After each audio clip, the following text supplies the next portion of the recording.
How higher education is dealing with COVID-19. Desperate attempts to curtail the spread of the coronavirus are turning many localities in different parts of the world into phantom cities. Universities and other higher education institutions have not been immune to this process. They are closed institutions, with academics urged, if not compelled, irrespective of their training for this purpose, to place their courses and carry out their teaching online. This has led many to herald the brave new world of online learning as the panacea for the crisis. There are those who would consider the present period as the potential watershed in establishing this already widely practiced mode of delivery as the dominant form of teaching in higher education.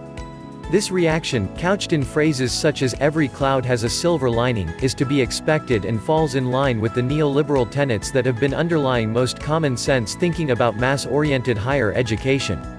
I argue for caution in this regard.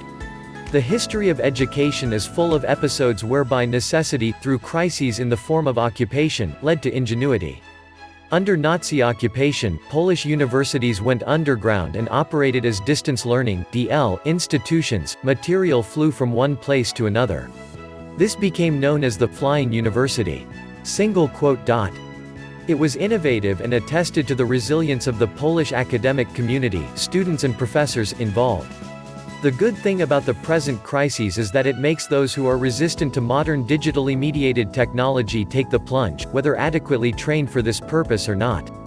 Many academics from Greece, Italy, Cyprus and the UK revealed that online learning is a new experience foisted on unprepared academics. It might enable them to transcend archaic ways.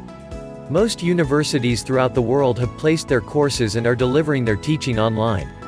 Some universities already have had adequate preparation for this, as a good percentage of their students are DL students. Now it would be foolish to overlook online learning's positive aspects, reaching communities at the furthest remove from universities and centers. It reaches communities with problems of physical access and time. However, once the dust settles, will there be space for critical reflection as to how technologically mediated delivery complements what is good about face-to-face delivery and adequate teacher-student human interaction? Online learning can address mass students anywhere and at any time throughout the world.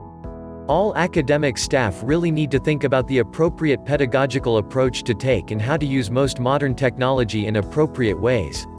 Development of good learning environments requires specialist skills and is a team effort that requires collaboration between academics and learning designers. And by appropriate ways I mean avoiding the use of this technology as another surveillance mechanism. Recorded sessions, ostensibly for the benefit of those who could not tune into the live session, can inhibit student participation in the discussions. To what extent is it part of the blended approach to learning which reserves space for different forms of interaction, including human-to-human and human-to-earth interaction? The push for a lucrative share of the global education market can easily make institutions forget the second aspect of the blended learning approach. Meanwhile, elite schools continue to enjoy a monopoly in the latter type of university learning. How do we strike a happy medium between online and face-to-face teaching? Will online learning continue to drag higher education along the business route, or will it play its part in an overall conception of education as a public good? To end on an optimistic note, as hope springs eternal, I reproduce the words of one of the US's most prominent educators, Ira Shore, who wrote to me on this matter, stating, "Critical teachers who question the unequal, toxic status quo will deliver critical education no matter the delivery system."